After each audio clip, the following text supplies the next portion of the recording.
ติกรณังมัตติกรณังวิโยตนะกรณังสัตตังสัพพัญจนังเทวรบริปุณังปริสุทธัง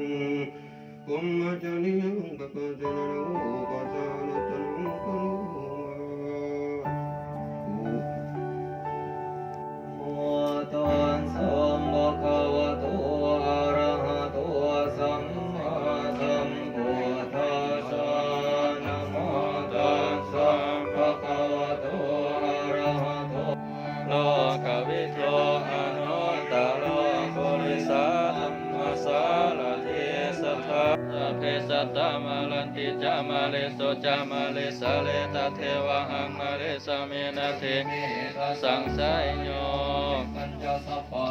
สมิงมานะสัพพะวัญญาปะริมานังอุทังอโทจัตติเลยังจะอสัมปะทังอเวลังอสัมปะตัง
บุพการิชน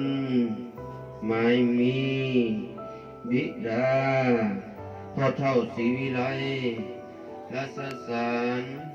ผู้จิตตมรณะเป็นนี้ขอจงมาจงจับหับเอาเครื่องกินของทานทั้งหลายเหล่านี้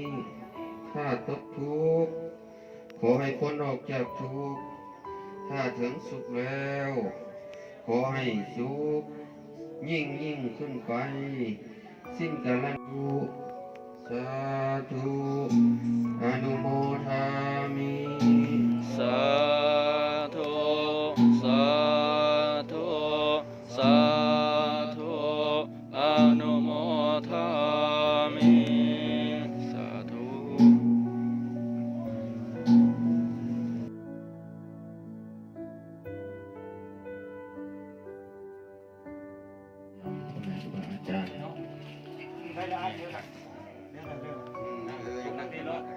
นะโมตัสสะภะคะวะโตอะระหะโตสัมมาสัมพุทธัสสะนะโมตัสสะภะคะวะโตอะระหะโตสัมมาสัมพุทธัสสะ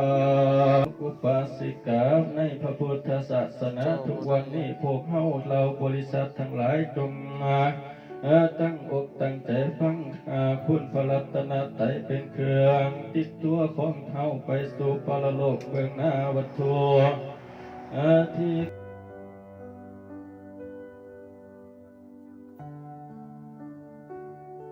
รัตนัตยัสสะอาขโยมาวโยตุหังมาจากโกเจอุปัทโวยะถาทัญญาธาราทันันสะยะสะคะเรปวสันโตมาขโยมาวโยตุหังมาจากโกเจอุปัทโวสัมมาสัมพุทธัสสะนะโมตัสสะภะคะวะโตอะระหะโตสัมมา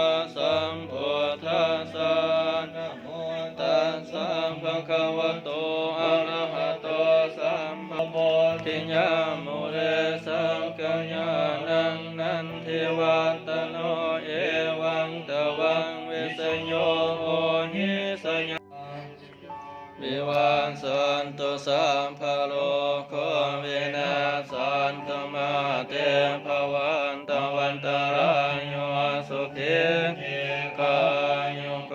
ภวะภิวันปุญญังวสุโกวัญญาวัญญาปริเทวนานันตังเปตานามัทายาเอวังจิตันติญาตายุหันจักโคทักขินาทินาสังฆมิโสปะเอติตาทิคาลตังอิตาญาสัทธานาสุอุปกัปปติโสยติธัมโมจาอายังเนทัสสิโตเปตานาบุสัจจกตาอุลา